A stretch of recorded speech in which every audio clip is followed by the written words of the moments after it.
Now, the last factor on our list, foundation.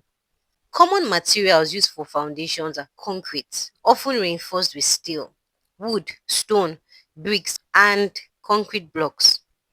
However, no matter how strong these materials appear to be in their newest state, they all deteriorate over time from rust, decay, and weather conditions.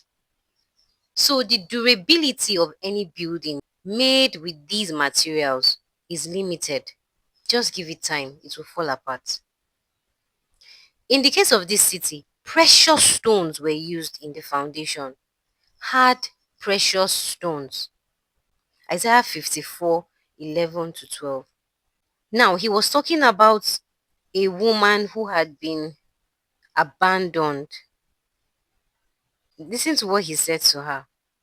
O thou afflicted, tossed with tempest, and not comforted.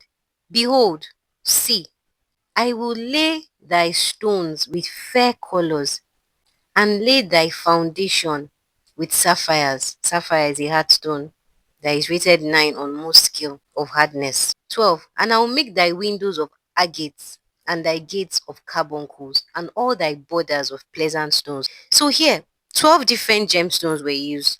Precious stones do not rust like steel. Precious stones do not decay like wood. Precious stones do not wear out like cement and stones.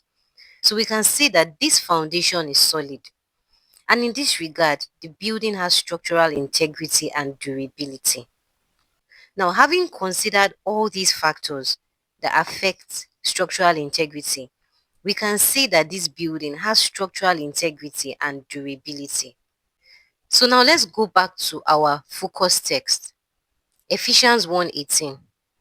The eyes of your understanding being enlightened, that you may know what is the hope of his calling, and what the riches of the glory of his inheritance in the saints. Now, and what the riches of the glory of his inheritance in the saints. This bride, the church, is God's gift to Jesus, just as God gave Eve to Adam. Now, this inheritance, the bride, the church, the body of Christ, this city, the new Jerusalem, not the old one in Ezekiel 16, which was the bride he picked up from the gutters, cleaned up, decorated, and still cheated on him with many men. Not that one. Now, the new Jerusalem is what we're talking about here. Now, this bride is very glorious, and her glory is a rich kind of glory. For reference purpose, I will describe this adjective as the riches of her glory. The riches of her glory. We'll consider the riches of her glory in two dimensions. First dimension is Revelations 21:18 to 21 and 23. Verse 18. And the building of the wall of it was of jasper, and the city was pure gold, like unto clear glass.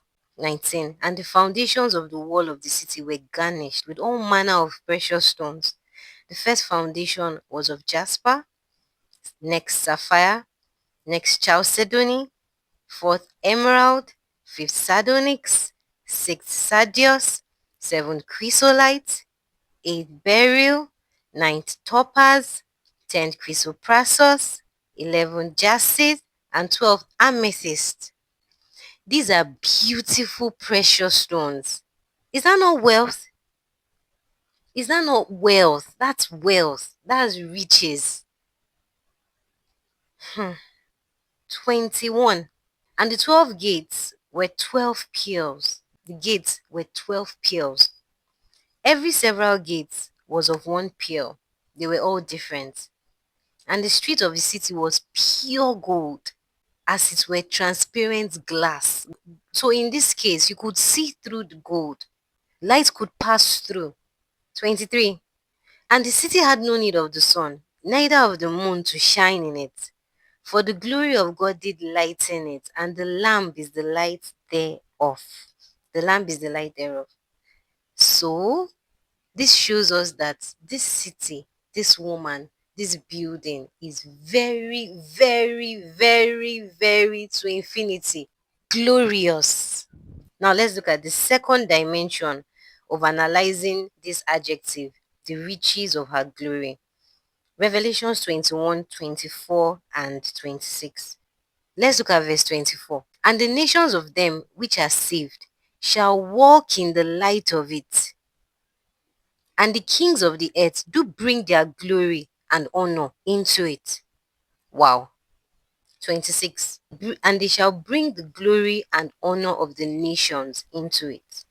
Now think of all the rulers, all the kings, all the presidents, wealthy businessmen that have ever walked the surface of the earth, past, present, and future. Think of all the glory they had cumulatively. Now think of all the honor they had. Everything will be brought into this bride. Now, looking at all these precious stones that were used in the foundation, the gold in the city, on the streets, the gates that were 12 different pearls, that's glory. That is glory. Now, the glory of all these kings and the glory of the nations, the honor that they had, were all brought into her. So now we see the riches of her glory. We see that indeed this bride has a very rich kind of glory.